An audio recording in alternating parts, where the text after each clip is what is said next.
স্বতন্ত্র অঙ্গীকার পর্ষদ ও সমসপ্তক পর্ষদ এবং সমাজতান্ত্রিক ছাত্র ফ্রন্টের স্বতন্ত্র প্রার্থীরা উপস্থিত হয়েছি।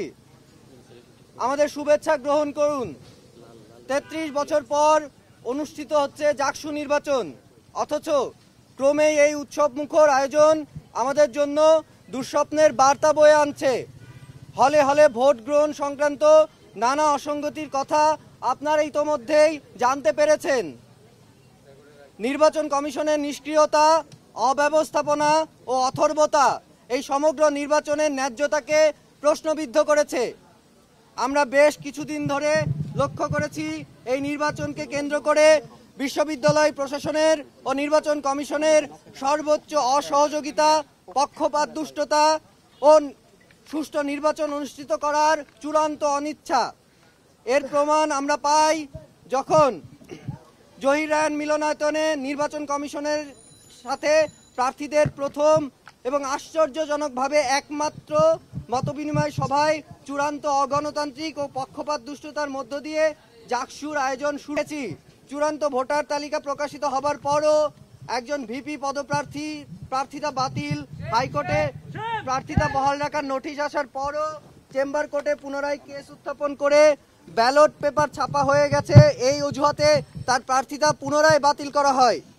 এখানে স্পষ্টত প্রশাসন কর্তৃক জাকসু বানচালের দুরভিসন্ধি প্রকাশ পায়।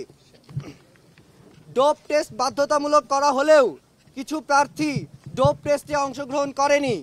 এমনকি আজকে নির্বাচনে তাকালেও এখন পর্যন্ত ডোপ টেস্টের ফলাফল পাওয়া যায়নি। এখানে উল্লেখযোগ্য এই যে অমত রায়ের প্রার্থিতা একান্তই ব্যালট পেপার ছাপিয়ে ফেলার জন্য বাতিল হয়ে থাকে, তবে ডোপ টেস্টের ফলাফল অনুসারে যেসব প্রার্থীর প্রার্থিতা বাতিল হতো তাদের ব্যালট পেপারে নাম থাকতো কিনা সে ব্যাপারে কোনো সদুত্তর পাওয়া যায়নি নির্বাচন কমিশনের পক্ষ থেকে। আজ 11ই সেপ্টেম্বর জাকসু নির্বাচনের দিনে সারাদিনে আমরা দেখেছি প্রথম 2 ঘন্টায় কোনো পোলিং এজেন্টদের কেন্দ্রে প্রবেশ করতে দেওয়া হয়নি।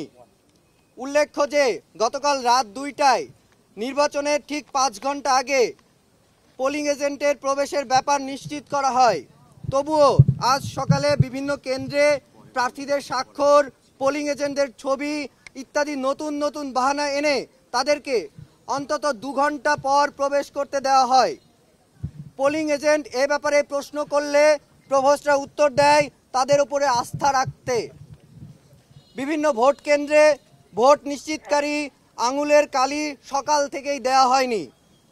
অভিযোগ তুললে কালি নিয়ে আসা হলেও দেখা যায় সে কালি কিছুক্ষণের মধ্যে হাত থেকে উঠে যায়।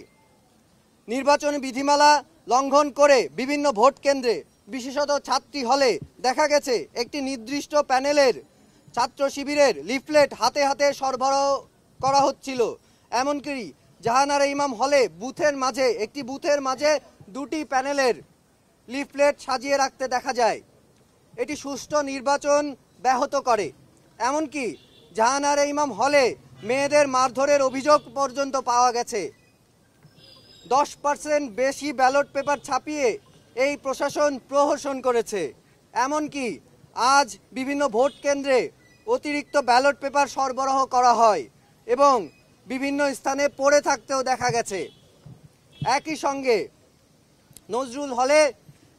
কাজী নজরুল হলে কার্যনির্বাহী সদস্য পদে সব প্রার্থীর নাম না থাকায় সেখানে প্রথমে বাকি প্রার্থীদের নাম ছাড়াই নির্বাচন চলতে থাকে এবং পরবর্তীতে হাতে লিখে প্রার্থীদের নাম ব্যালট পেপারে যোগ করা হয়।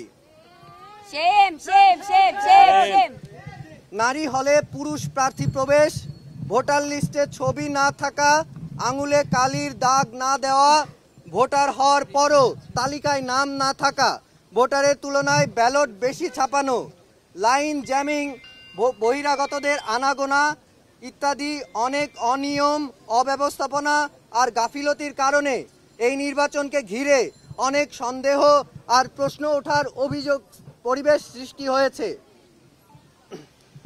জাকসুতে অসঙ্গতির দায় শুরু থেকে শেষ পর্যন্ত প্রশাসনের।